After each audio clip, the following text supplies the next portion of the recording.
قرآن مجید کا 15واں سپارہ۔ اللہ تبارک و تعالیٰ نے آغاز اپنے محبوب کی معراج سے فرمایا۔ سبحان الذی اسری بعبدہ لیلا من المسجد الحرام الی المسجد الاقصی۔ فرمایا پاک ہے وہ ذات جس نے اپنے بندہ خاص کو سیر کرائی مسجد حرام سے لے کر مسجد اقصی تک۔ اور مسجد اقصی کون سی؟ الذی بارکنا حولہ، جس کے ارد گرد ہم نے برکتیں رکھی ہیں۔ لنوریہ من آیاتنا، تاکہ ہم انہیں اپنی نشانیاں دکھائیں۔ معراج حضور کی سیر کا نام ہے۔ اللہ نے کہا محبوب آؤ اپنی سلطنت کی سیر کر لو۔ معراج حضور کی سیر و سیاحت کا نام ہے، بس سیر کرنے گئے تھے محبوب، اور رات کے تھوڑے سے حصے میں۔ اور مسجد اقصی وہ مسجد جس کے ارد گرد ہم نے برکتیں رکھی۔ مسجد کے اندر برکتیں ہوتی ہیں کہ ارد گرد ہوتی ہیں؟ الذی بارکنا حولہ، جس کے ارد گرد ہم نے برکتیں رکھی ہیں۔ تو مفسرین نے فرمایا کہ مسجد اقصی کے ارد گرد انبیاء کے مزارات تھے، تو فرمایا کہ اس کے ارد گرد ہم نے برکتیں رکھی ہیں۔ جہاں نبی کا وجود ہو وہاں برکت ہوتی ہے، جہاں ولی کا وجود ہو وہاں برکت ہوتی ہے۔ لنوریہ من آیاتنا، تاکہ ہم انہیں اپنی نشانیاں دکھائیں۔ واقعہ معراج ظاہر ہے ایک تفصیلی اور ایک بڑا حیرت انگیز اور محبوب کی عظمت اور شانوں والا واقعہ ہے۔ تو اللہ تبارک و تعالیٰ نے 15ویں پارے کا اور سورہ بنی اسرائیل کا آغاز اسی آیت سے فرمایا ہے۔ آیت نمبر 4 سے بیان ہوا ہے کہ بنی اسرائیل کو بائبل میں بتا دیا گیا تھا کہ وہ زمین میں 2 مرتبہ فساد اور سرکشی کریں گے۔ چنانچہ یہ دونوں مواقع آئے اور اللہ نے ان پر جابر بندے مسلط کیے۔ آیت نمبر 11 میں اللہ تعالیٰ نے فرمایا کہ انسان بڑا ہی جلد باز ہے، اسے بڑی جلدی ہے، بڑی جلدی کرتا ہے۔ آیت نمبر 12 میں بتایا کہ ہم نے نظام لیل و نہار کو اپنی قدرت کی 2 نشانیوں، اور ہم نے دن کو روشن بنایا تاکہ تم اپنے رب کا فضل تلاش کرو اور سالوں کی گنتی اور حساب کو جان لو۔ آیت نمبر 13 سے بتایا کہ ہم نے ہر انسان کا اعمال نامہ اس کے گلے میں لٹکا دیا ہے، یعنی اللہ کی قضاء و قدرت میں جو طے ہے وہ ہو کے رہے گا، اور قیامت کے دن یہ اعمال نامہ ایک کھلی ہوئی کتاب کی صورت میں ہوگا۔ بندے سے کہا جائے گا اپنا اعمال نامہ پڑھو، آج تم خود ہی احتساب کرنے کے لیے کافی ہو۔ جس نے ہدایت کو اختیار کیا تو اسی کا فائدہ اسی کو پہنچے گا، اور جس نے گمراہی کو اختیار کیا تو اس کا وبال بھی اسی پر آئے گا۔ اور کوئی بوجھ اٹھانے والا دوسرے کا بوجھ نہیں اٹھائے گا، اور ہم اس وقت تک عذاب دینے والے نہیں جب تک کہ اتمام حجت کے لیے ہم رسول نہ بھیج دیں۔ اگلی آیت میں قدرت کا ایک قانون بیان کیا گیا ہے کہ جب ہم کسی بستی والوں کو ہلاک کرنے کا ارادہ کرتے ہیں تو اس کو عیش و عشرت کا دلدادہ لوگوں کو اپنے احکام بھیجتے ہیں، پھر وہ ان احکام کی نافرمانی کر کے عذاب کے مستحق ہوتے ہیں، اور یوں ہم ان کو تباہ و برباد کر دیتے ہیں۔ پہلے قومیں عیش میں پڑتی ہیں پھر تباہ ہوتی ہیں۔ اللہ تعالیٰ اپنے محبوب کی غلامی والی زندگی عطا فرمائے۔ اللہ آیت نمبر 18 میں فرمایا کہ جو صرف دنیا کے فائدے کا طلبگار ہو تو ہم اس کو اس دنیا میں جتنا چاہیں دے دیتے ہیں، اور پھر اس کا انجام جہنم ہوتا ہے۔ اللہ فرماتا ہے تو دنیا مانگے گا تو میں دے دوں گا، یہ نہیں کہ ملے گی نہیں، لیکن دنیا ملے گی۔ پھر جنت اللہ سے مانگیں ربنا آتنا فی الدنیا حسنہ وفی الآخرۃ حسنہ، یا اللہ دنیا بھی اچھی کر کے دے اور آخرت بھی ہمیں اچھی کر کے عطا فرما۔ آیت نمبر 21 میں ایک دوسرے پر دنیا میں فضیلت کا ذکر کرتے ہوئے فرمایا کہ آخرت کے بڑے بڑے درجے ہیں اور ان کی فضیلت بھی بہت بڑی ہے۔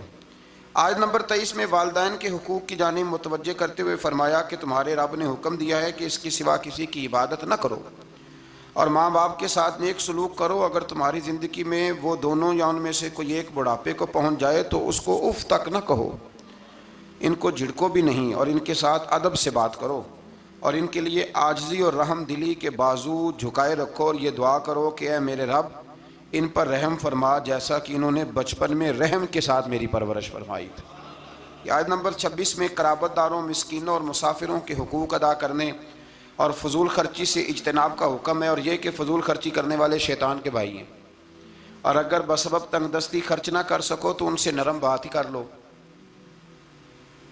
فرمایا رشتہ داروں پہ خرچ کرو، اپنی ذات پہ فضول خرچی نہ کرو، اور اگر تم خرچ نہیں کر سکتے غریب ہو تو کم از کم اخلاق کا مظاہرہ ہی کر لو۔ رشتہ داروں کے اندر تلخ جملوں کا تبادلہ تو نہ کرو۔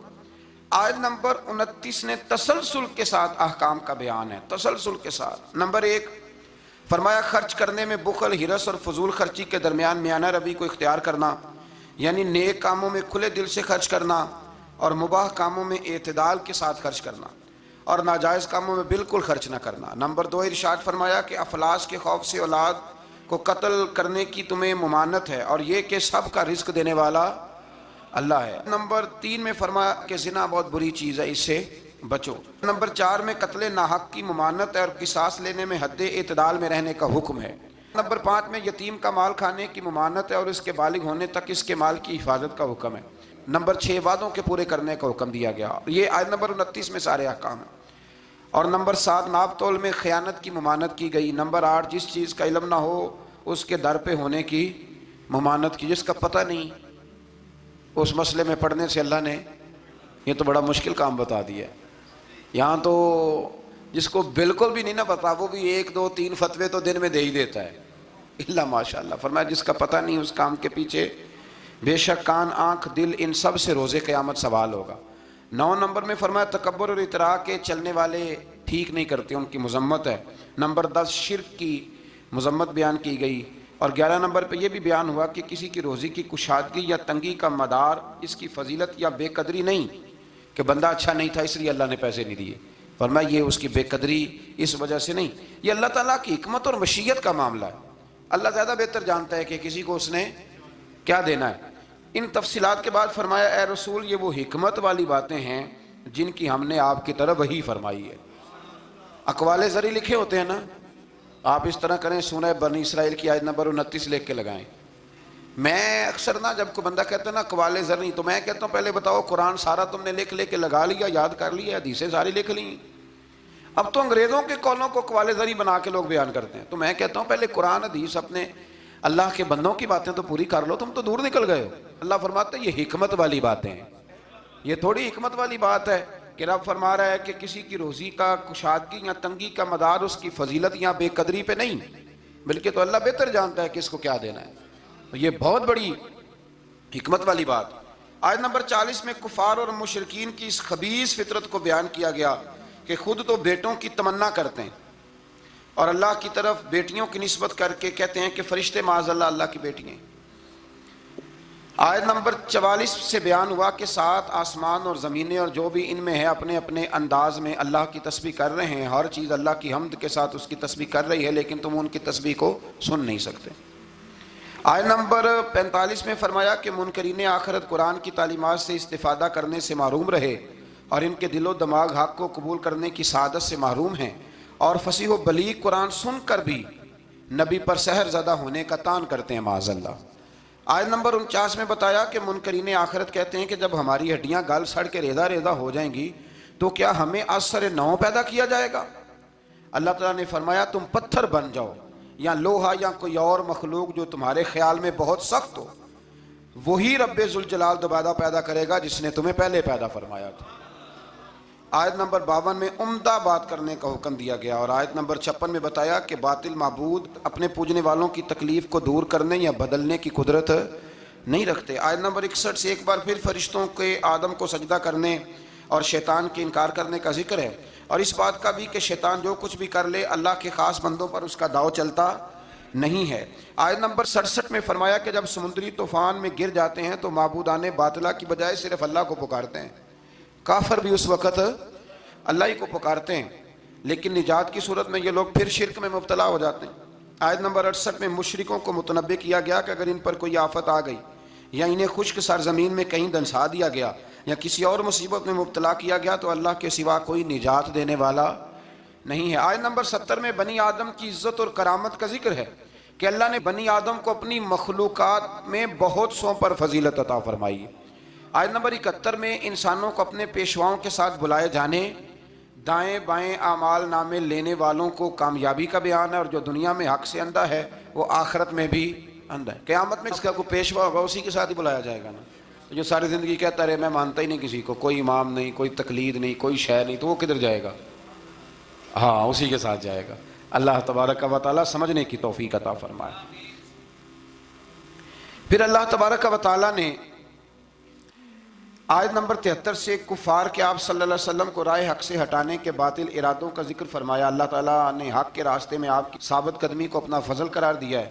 آپ کو جزیرہ عرب سے نکالنے کی کفار کی سازش کا ذکر کرتے ہوئے فرمایا کہ وہ ایسا کرنے میں کامیاب ہو بھی جائیں تو برے انجام سے بچ سکتے نہیں۔ اشارتاً 5 نمازوں کا حکم فرمایا، فجر کی فضیلت کا بیان کیا، نماز تہجد کی ترغیب، اور رسول اللہ صلی اللہ علیہ وسلم کے لیے مقام محمود جو مقام شفاعت کبریٰ ہے، جہاں کھڑے ہو کے رسول پاک امت کی سفارش فرمائیں، عطا کیے جانے کا بیان ہے۔ آیت نمبر 81 سے حق کی آمد اور باطل کے نیست و نابود ہونے کا بیان ہے، اور یہ کہ قرآن میں اہل ایمان کے لیے شفا بھی ہے اور رحمت بھی ہے۔ آیت نمبر 83 میں انسان کی اس فطرت کا ذکر ہے کہ نعمتوں پر ناشکری اور مصیبت پر نا امیدی کا اظہار کرتا ہے، یہ اس کی فطرت ہے۔ آیت نمبر 85 میں اس امر کا بیان ہے کہ یہود نے رسول اللہ صلی اللہ علیہ وسلم سے روح کے بارے میں سوال کیا تو اللہ تعالیٰ نے فرمایا کہ اے رسول صلی اللہ علیہ وسلم کہہ دیجئے کہ روح میرے رب کے امر سے ہے اور تم کو محض تھوڑا سا علم عطا کیا گیا۔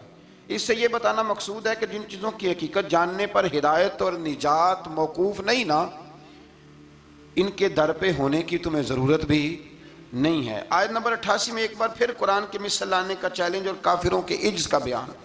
آیت نمبر 90 سے مشرکین مکہ کے بعد فاسد مطالبات کا ذکر کرتے ہوئے فرمایا کہ انہوں نے کہا ہم اس وقت تک آپ پر ایمان نہیں لائیں گے حتیٰ کہ آپ ہمارے لیے زمین سے پانی کا کوئی چشمہ جاری کر دیں، یا آپ کھجوروں اور انگوروں کے باغات کے مالک بن جائیں جن کے نیچے نہریں بہہ رہی ہیں، یا آپ ہمیں جس عذاب سے ڈراتے ہیں وہ لے آئیں، یا آسمان کو ٹکڑے ٹکڑے کر کے ہم پہ گرا دیں، یا اللہ اور فرشتوں کو ہمارے سامنے بے حجاب کر دیں، یا آپ کے لیے سونے کا گھر ہو، یا ہم آسمان پر چڑھ جائیں اور پھر آسمان سے ہم پر کتاب نازل کریں جس کو ہم پڑھیں۔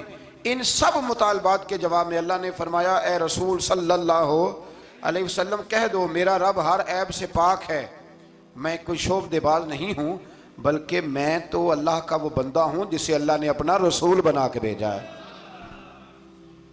یہ کچھ لوگ نا شعبدوں کی باتیں کرتے ہیں، آج بھی کرتے ہیں، نے فلانے پیر صاحب ہیں جی، یہ جو کچھ لوگ بڑے بڑے نادان ہیں نا، یہ ساری آپ پڑھ لیں آیت نمبر 90، تو وہی سارے سوالات ہیں جو آج کا بد مذہب ولیوں کے بارے میں کرتا ہے، کہتا ہے اگر ایسے ہیں تو پھر یہ کر دیں پھر وہ کر دیں۔ او خدا کے بندو، ولی شعبدے دکھانے نہیں آتے، بندوں کو رب سے ملاتے ہیں، ان کا کام پیغام حق دینا ہے، ان کا یہ کام نہیں ہے۔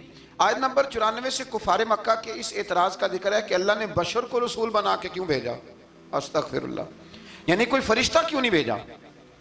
اللہ تعالیٰ نے فرمایا رسول صلی اللہ علیہ وسلم کہہ دو اگر زمین میں فرشتے بستے اور اطمینان سے چلتے پھرتے تو ہم ان پر آسمان سے فرشتہ ہی رسول بنا کے نازل کرتے۔ اگر فرشتوں کی طرف رسول بنانا ہوتا تو پھر کس کو بناتے؟ فرشتوں کو، یعنی نبی اور رسول جس مخلوق کی طرف مبعوث ہوئے اسی کے جن سے ہوتے ہیں۔ ان آیات میں یہ بھی بتایا کہ منکرین آخرت کو ان کے منہوں کے بل اندھا، گونگا اور بہرا بنا کر اٹھایا جائے گا اور ان کا ٹھکانہ جہنم ہے۔ آیت نمبر 100 میں فرمایا کہ آپ کہیے اگر بالفرض تم میرے رب کی رحمت کے خزانوں کے مالک ہوتے تو تم خرچ کے ڈر سے ان کو روکے رکھتے، اور دراصل انسان ہے ہی بخیل، یہ کنجوس ہے، یہ اللہ کی دی ہوئی توفیق سے بھی اس کے رستے میں خرچ کرنے کو تیار نہیں ہوتا۔ آیت نمبر 101 سے موسیٰ علیہ السلام کو 9 معجزات عطا کیے جانے، فرعون کا آپ کو ساحر کہنے، فرعون کے غرق ہونے اور بنی اسرائیل کے زمین میں آباد ہونے کا ذکر ہے۔ آیت نمبر 105 میں قرآن مجید کو بتدریج تھوڑا تھوڑا نازل کر کے نازل کرنے کی حکمت یہ بتائی گئی کہ رسول ان پر ٹھہر ٹھہر کے پڑھیں گے، ان کے لیے قرآن کو سمجھنے میں آسانی ہوگی۔ مشرکین مکہ اعتراض کرتے تھے کہ کبھی آپ اللہ کہتے ہیں کبھی رحمان کہتے ہیں، ہم تو رحمان کو نہیں جانتے، تو اللہ نے فرمایا رسول کہہ دیجئے کہ معبود برحق کو تم اللہ کہہ کے پکارو یا رحمان کہہ کے پکارو، تم اسے جس نام سے بھی پکارو گے سب اسی کے نام ہے، اور اسے پکارنے میں میانہ روی سے کام لو۔ آخری آیت میں فرمایا کہ اللہ کی نہ کوئی اولاد ہے، نہ کوئی اس کی سلطنت میں اس کا شریک ہے، نہ اسے کسی مددگار کی ضرورت ہے، اور آپ اس کی کبریائی کو بیان کرتے رہیے۔ آگے شروع ہو جاتی ہے سورہ کہف۔ اصحاب کہف کا نام تو سنا نا ماشاءاللہ آپ حضرات۔ پہلے اس کی فضیلت میں ایک حدیث نہ بیان کروں؟ نبی کریم صلی اللہ علیہ وسلم نے فرمایا، یہ مسلم شریف کی حدیث ہے، دجال آئے گا قیامت کے قریب اور بڑے لوگوں کو گمراہ کرے گا، تو حضور نے فرمایا جو سورہ کہف کی 10 آیات زبانی یاد کر لے نا وہ دجال کے فتنے سے بچ جائے گا۔ اللہ توفیق عطا فرمائے۔ اس سورہ مبارکہ کی آیت نمبر 9 سے اصحاب کہف کا ذکر شروع ہوتا ہے۔ اصحاب کہف، جب حضرت عیسیٰ علیہ السلام کو اللہ کریم نے چوتھے آسمان پہ بلا لیا نا، تو دقیانوس نام کا ایک بادشاہ ہوا بنی اسرائیل کے اندر، بڑا ظالم تھا، اس نے گمراہی پھیلا دی، اور جو لوگ معاذ اللہ کفر اور شرک نہیں کرتے تھے انہیں قتل کروا دیتا تھا۔ تو 7-8 نوجوان اپنا ایمان بچا کے بھاگے۔ او ہو اللہ اکبر، ساری دنیا مال بچا کے بھاگتی، وہ 7-8 نوجوان اپنا ایمان بچا کے بھاگے کہ یہ ہمیں کہیں کفر کی طرف نہ لوٹا دے۔ تو جا کے ایک غار کے اندر چلے گئے، تو ایک کتا بھی ان کے ساتھ ہو گیا۔ انہیں کتے کو بڑے روڑے مارے کہ یہ اگر بھونکے گا، آواز نکالے گا تو ہم پکڑے جائیں گے، ہم نے تو چھپنا ہے۔ پر اس کو نا ولیوں سے پیار ہو گیا تھا، اس نے کہا بھگاؤ جتنا مرضی مجھے، فطرت میری ہے کہ میں بھونکتا ہوں، پر جب اللہ کے ولی ہوں تو پھر میں ادب کرتا ہوں۔ یہ قرآنی واقعہ ہے۔ اچھا، یہ عین وہ واقعہ ہے قرآن مجید کا کہ جو بہت ساری چیزوں پر ویسے نص ہے اور بہت ساری زبانیں ویسے گنگ ہو جاتی۔ تو وہ 6-7 لوگ تھے، وہ چلے گئے غار کے اندر، جا کے انہوں نے پناہ لے لی۔ بادشاہ کو پتہ چل گیا کہ غار کے اندر ہے۔ اچھا، اللہ کی قدرت جیسے ہی داخل ہوئے انہیں نیند آ گئی، یہ سو گئے۔ اور قرآن مجید کہتا ہے، قرآن مجید کے یہ لفظ ہیں کہ کتا غار کے منہ پر بازو پھیلا کے بیٹھ گیا، گویا اپنے مالکوں کی خدمت کر رہا ہے۔ اب میاں صاحب کی ایک بات کر لیں درمیان میں، میاں صاحب فرماتے ہیں جنہ تناں وچ عشق نہ رچیا، کتے ہونا تھی چنگے، اور چلو مالک دیکھ کر راکھی کر دے، صابر بھوکے ننگے۔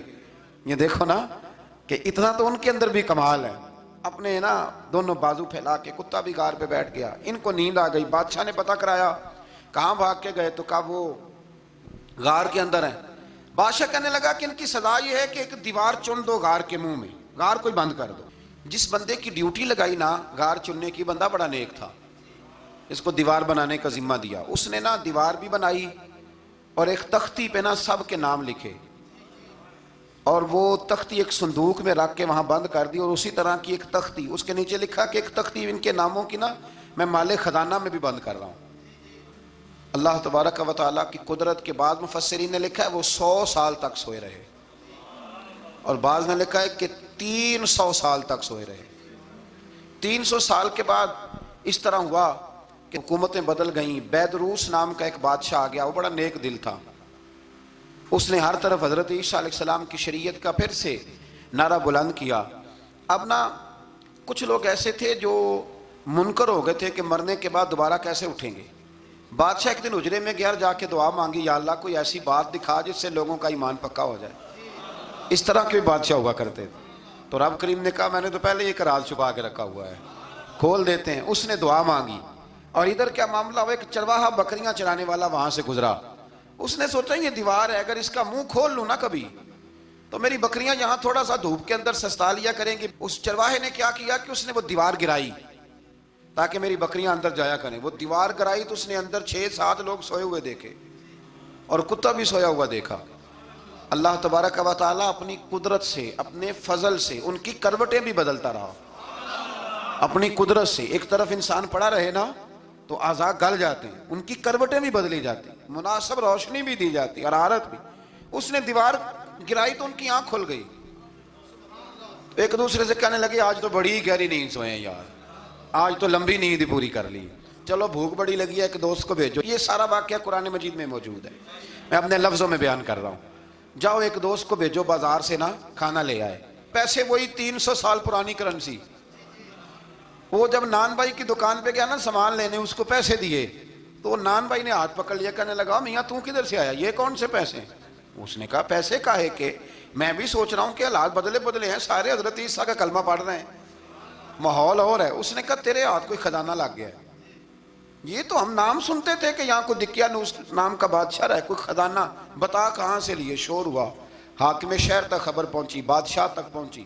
اس نے بتایا کہ بھئی ہم تو دقیانوس کے ڈر سے بھاگے ہیں، کل بھاگے ہیں یا آج سویرے، اتنا زیادہ ہمیں پتہ نہیں، کل یا آج سویرے بس نا اتنا سا ہمیں یاد ہے کہ ہم گئے تھے۔ بہرحال لوگ جمع ہو گئے، اکٹھے ہو گئے، غار تک پہنچے۔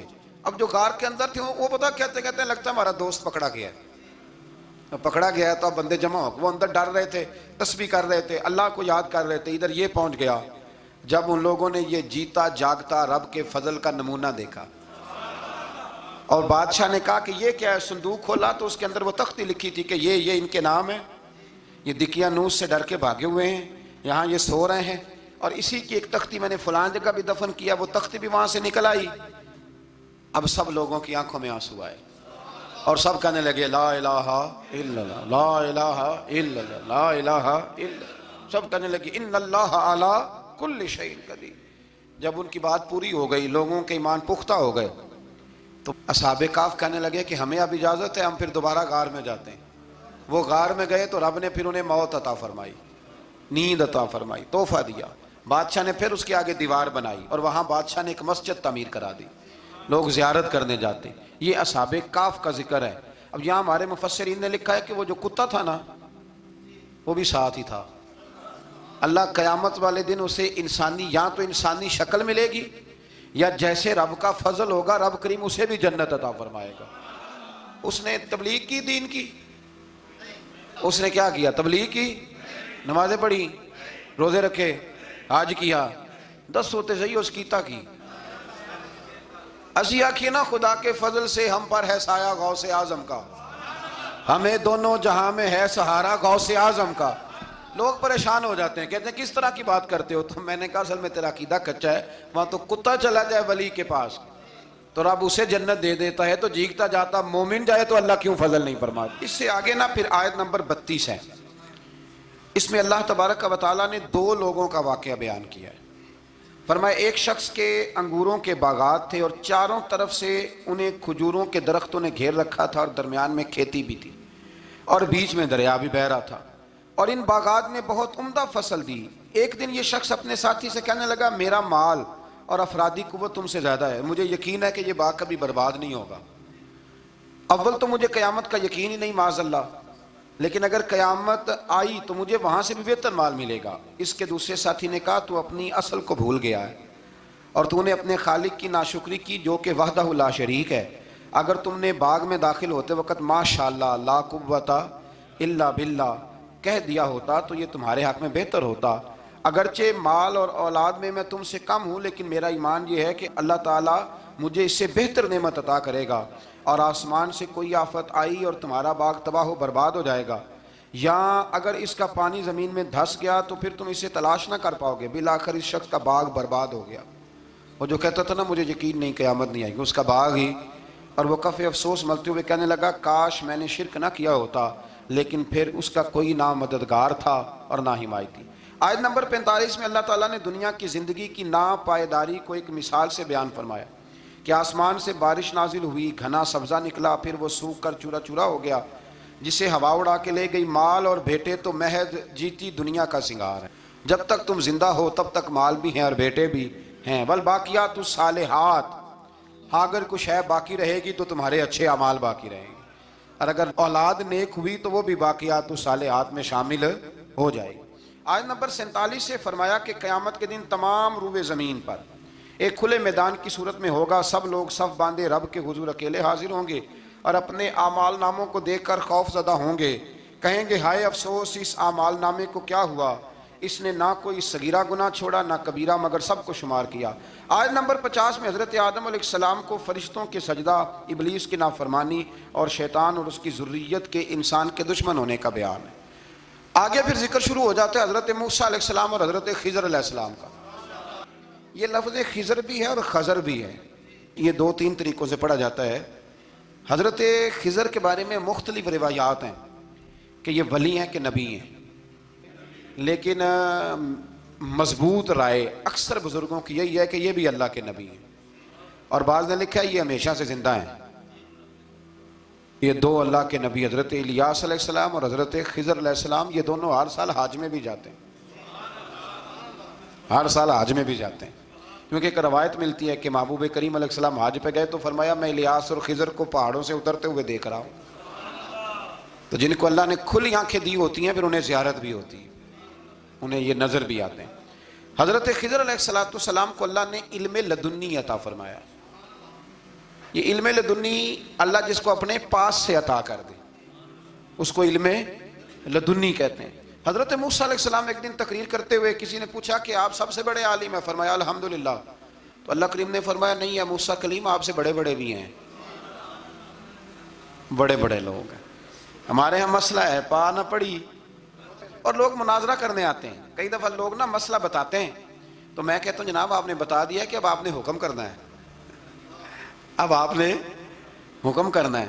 کبھی کبھی کچھ لوگ ایسی باتیں کرتے ہیں وہ جی آپ ایک بندے کا نام لیتے ہیں ذکر کرتے ہیں، تو میں نے کہا چلو ہم نے بھی کہیں کچھ پڑھا ہی ہوگا نا تبھی تو ذکر کرتے ہیں، لیکن جو آتے ہیں نا لوگ وہ مشورہ تو ہمارے دور میں ہے ہی نہیں۔ جس نے جو لائن پڑھ لیا وہ اس پہ پکا ہو گیا، سارا نہیں نہ پڑھا، سارا پڑھے پھر بات سمجھ میں آتی ہے۔ حضرت موسیٰ کلیم اللہ کے نبی ہیں اور کیا بات ہے ان کی، اور یہ بھی اللہ کا فضل ہوا حضرت موسیٰ نے یہ بات کی تبھی تو ہمیں اتنی شاندار حکمتوں کے پھول ملے، یہ بھی حضرت موسیٰ کا ہی کمال ہے۔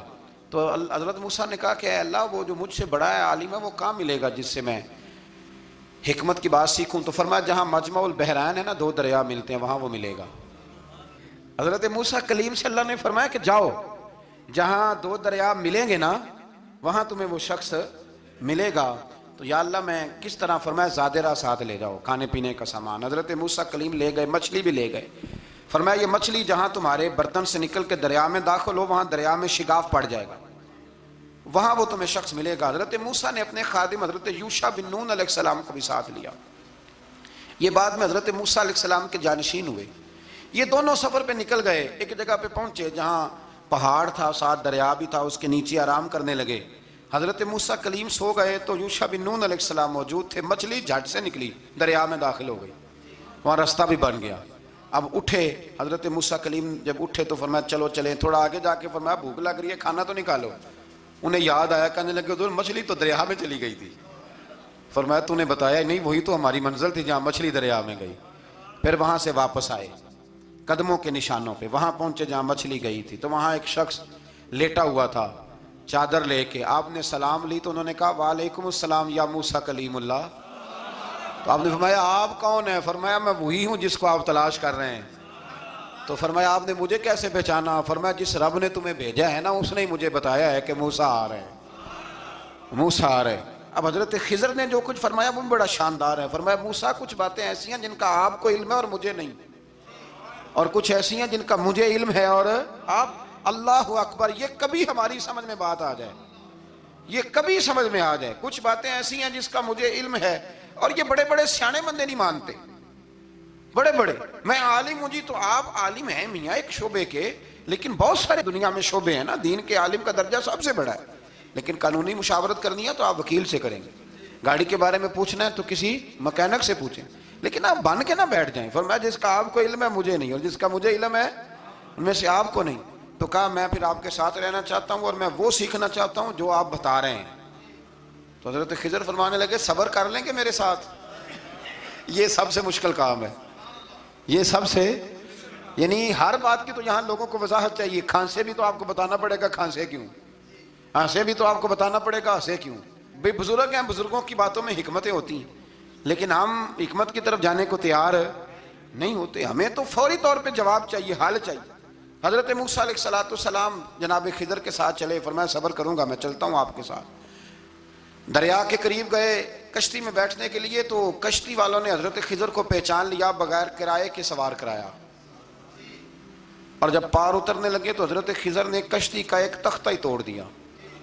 حضرت موسیٰ کہنے لگے یہ آپ نے کیا کیا؟ انہوں نے نیکی کی، آپ نے تختہ توڑ دیا۔ فرمایا آپ کو کہا تھا نا آپ نے صبر نہیں کرنا، آپ کو کہا تھا نا۔ فرمایا چلو میں صبر کروں گا۔ تھوڑا آگے گئے تو ایک نوجوان لڑکا، ابھی چھوٹی عمر ہے، وہ ملا۔ حضرت سیدنا خضر علیہ السلام نے اسے قتل ہی کر دیا۔ فرمانے لگے آپ نے قتل ہی کر دیا؟ ایک قرآن مجید ہے بھائی، میں کبھی کبھی سوچتا ہوں یہ ہم کسی درویش کی بات سناتے تو بندے اڑ جاتے، فتوے نکلتے کہ نہ نکلتے؟ میرا خیال ہے ہر مسجد سے نکلتے، اور فتوے ایک جتنے مسجد میں نمازی ہوتے سب کے ہاتھوں میں فتوے ہوتے۔ قتل کر دیا، قتل ہی ہو گیا بندہ۔ تو حضرت سیدنا موسیٰ علیہ السلام فرمانے لگے آپ نے قتل ہی کر دیا۔ فرمایا میں نے کہا تھا نا آپ نے صبر نہیں کرنا۔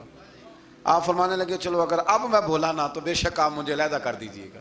حضرت موسیٰ کلیم اب بولا تو علیحدہ کر دیا۔ ایک بستی میں داخل ہوئے، بستی کے لوگوں سے پانی مانگا تو انہوں نے پانی بھی نہ دیا، آرام کرنے کو جگہ بھی نہ دی، پر وہاں ایک دیوار گر رہی تھی۔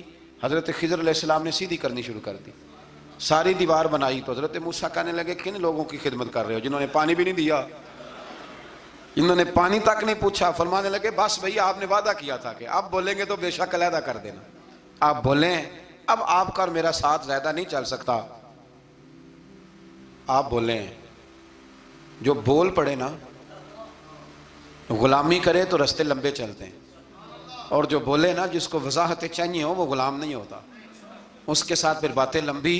ہاں تو آنکھ بند کر کے چل، ہاں آزم جاتے لائیے ہی نہ تجھے لائیے تھے، پھر آنکھ بند کر کے پیچھے چل کے بات ختم ہو گئی۔ حضرت خضر علیہ السلام نے جب کہا نا کہ اب آپ کا وعدہ ختم ہو گیا، فرمایا میں آپ کو جانے سے پہلے حکمت بتاتا ہوں، یہ وہ علم ہے جو اللہ نے مجھے اپنے پاس سے عطا فرمایا ہے، یہ وہ ہے جو علم لدنی ہے۔ کہا جناب کیا مطلب؟ فرمایا وہ جو میں نے تختہ توڑا تھا نا تو یہ مسکین بچے ہیں جن کی کشتی تھی، تو دریا کے اس پار بادشاہ کھڑا تھا، وہ جو صحیح صحیح کشتیاں ہوتی تھی قبضے کر لیتا تھا، اور جو تھوڑی سی ٹوٹی پھوٹی ہوتی تھی نا وہ چھوڑ دیا کرتا تھا، تو میں نے تھوڑی سی کشتی ان کی اس لیے توڑ دی ہے تاکہ دیکھے گا تو چھوڑ دے گا، اس لیے میں نے بھلا کیا ہے۔ اور فرمایا وہ جو بچہ میں نے قتل کیا نا وہ شروع سے ہی کفر کا دل دادا تھا، اس کے ماں باپ نیک تھے، اگر بڑا ہوتا جوان ہوتا تو ہو سکتا ہے ماں باپ کو بھی کفر میں مبتلا کر دیتا، اب اس کے بدلے اللہ انہیں صالح بیٹا عطا فرمائے گا، تو یہ بھی میں نے اللہ کے دیے ہوئے علم سے کیا۔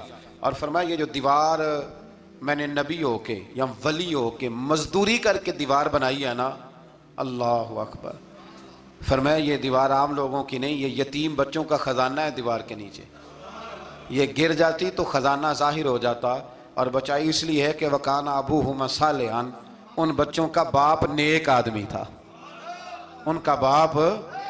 قاضی ثناء اللہ صاحب پانی پتی فرماتے ہیں ڈائریکٹ باپ نہیں تھا، 7ویں نسل میں جا کے باپ بنتا تھا۔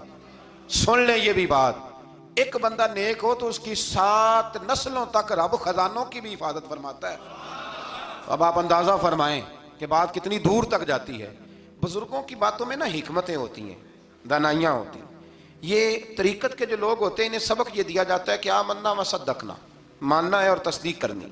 ہمارا معاملہ یہ ہے کہ یہاں وضاحت دینی پڑتی، وہ جی وہاں کیا ہوا تھا، وہ جو گاڑی آپ کے پاس ہے تو وہ کہاں سے آئی، تو وہ جو کل آپ نیا جوڑا پہن کے آئے تھے تو وہ کدھر سے آیا۔ تو جو لوگ وضاحتیں مانگتے ہیں وہ اپنے نہیں ہوتے، ان کا غلامی کا رشتہ نہیں ہوتا، حبیب اور ہوتا ہے شریک اور ہوتا ہے۔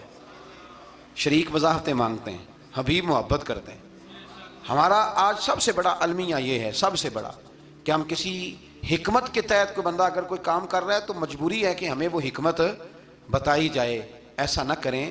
یہ طریقہ حضرت غوث اعظم رضی اللہ تعالیٰ عنہ، حضور غوث پاک رضی اللہ تعالیٰ عنہ کو ایک شخص ملنے آ گیا، ملا علی قاری نے لکھا ہے، آپ کے ایک مرید نے کہا چل میرے پیر سے ملنے، کہنے لگا میں نہیں جاتا ملنے کسی پیر شیر سے، کہا نہیں آؤ تو صحیح۔ وہ آیا نا تو اس نے دیکھا کہ 50 گھوڑے عربی نسل کے کھڑے ہیں غوث پاک کے دروازے، موٹے تازے چوڑے عربی نسل کے گھوڑے۔ اس کے دل میں خیال آیا، کہنے لگا یار سواری کے لیے اگر رکھے ہیں تو ایک بھی کافی تھا، 50 کی کیا ضرورت تھی۔ اللہ اکبر۔ اب واقعی 50 کھڑے تھے، مرید کے پاس جواب ہی کوئی نہیں تھا، کہنے لگا یار پتہ مجھے بھی کوئی نہیں، لیکن حضرت صاحب نے رکھے ہیں تو حکمت ضرور کوئی ہوگی، حکمت ضرور کوئی، اس کی کوئی حکمت ہوگی۔ اللہ اکبر۔ وہ چلے گئے واپس، وہ روز تنقید کرتا کیسا تیرا پیر ہے 50 گھوڑے رکھے ہوئے، کیسے تیرا پیر ہے 50 گھوڑے رکھے ہوئے۔ کچھ دن گزرے تو ملا علی قاری کہتے ہیں وہ اعتراض کرنے والے کے پیٹ میں کوئی تکلیف ہوئی، بغداد کے سب سے بڑے طبیب کے پاس گیا، اس نے کہا تیرا تو جگر تباہ ہو گیا ہے، عربی نسل کا ایک گھوڑا چاہیے، اس کو ذبح کریں گے، اس کا جگر نکالیں گے، اس کی دوائی بنا کے تجھے کھلائیں گے اور 50 گھوڑے ہوں گے تو بچے گا۔ اب پریشان ہو گیا، کہنے لگا گھوڑے ہیں تو صحیح، پر جو میں حال کر رہا ہوں گا گھوڑے تو نہیں ملیں گے، میرا تو جوتوں والا کام ہے، وہ شاید مل جائیں۔ لیکن جب انسان مرنے لگتا ہے تو پھر اس کو ڈوبتے کو تنکے کا سہارا۔ اپنے دوست کے پاس گیا، کہنے لگا چل تیرے پیر کے پاس چلیں۔ اس نے کہا تجھے نہیں لے کے جانا، تو تنقید کرتا ہے، کہتا ہے ایک دفعہ چاہیے کیا، کہا گھوڑے، کہنے لگا تیرے لیے رکھے ہیں کوئی، جا دوڑ جا، میرے حضرت صاحب کی ضرورت کیا ہے۔ لیکن جب غوث اعظم کی خانقاہ میں داخل ہوئے نا تو حضور غوث اعظم اٹھ کے ملے، اللہ والے دلوں میں باتیں نہیں رکھتے، ماتھا چوما اور فرمانے لگے میاں تو ایک دن نا میری گلی سے گزر رہا تھا تو میری تیرے اوپر نظر پڑی، تو مجھے نظر آیا تو بیمار ہوگا اور تیرا علاج عربی نسل کے 50 گھوڑوں کی وجہ سے ہوگا تو میں نے تیرے لیے لا کے کھڑے کیے ہوئے ہیں، تیرے لیے ہی کھڑے کیے ہیں۔ اب تو نہ گھر بھی لے جانے کی ضرورت نہیں، چارہ بھی میرے مرید ہی ڈال دیا کریں گے۔ تو اس طرح کرنا، روز آنا ایک گھوڑا لے جانا، پھر اگلے دن آنا تو دوسرا۔ وہ خدا کے بندے تیرے لیے رکھے تھے، تو تنقید کر رہا ہے۔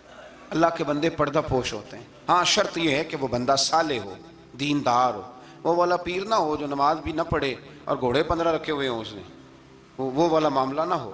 تو میرے عزیز یہ یاد رکھیں کہ اللہ تبارک و تعالیٰ کا بندہ جب آپ کا روحانی علاج کرتا ہے نا، روحانی علاج سے مطلب جادو ٹونے کا علاج نہیں، روحانی علاج وہ ہوتا ہے کہ میرے گناہوں کا علاج ہو جائے، حسد بغض کینہ عداوت یہ نکل جائے۔ تو وہ کچھ ایسے نسخے بتاتا ہے جو سمجھ میں مرید کی نہیں آتے، لیکن وہ ضروری ہوتے ہیں۔ انہی نسخوں کو استعمال کرنے سے انسان کا فائدہ ہوتا ہے۔ جی کرنے والے لوگ ہمیشہ کامیاب رہتے ہیں، وہ ماں باپ کے آگے کریں، استاد کے آگے کریں، شیخ کے آگے کریں۔ اور جن کو وضاحتوں کی ضرورت ہوتی ہے، ہاں ایک شرعی بات ضرور ہے، وہ ضرور سن لیں۔ اگر آپ کو کہیں کچھ شرعی قباحت نظر آئے جو قرآن و سنت سے ٹکراتی ہو، تو وہ آپ پر فرض ہے آپ اپنے مرشد سے پوچھیں۔ کتنی بڑی بات کر رہا ہوں، یعنی جو چیز قرآن و سنت سے ٹکرا رہی ہو اس کی وضاحت طلب کرنا ضروری ہوتا ہے، اور جو دین سے نہ ٹکرائے اس پر آپ وضاحتیں پوچھتے ہیں، تو پھر اس کا مطلب ہے کہ آپ علاج کرانے میں سنجیدہ نہیں ہیں۔ اللہ تعالیٰ قرآن مجید کو سمجھنے کی توفیق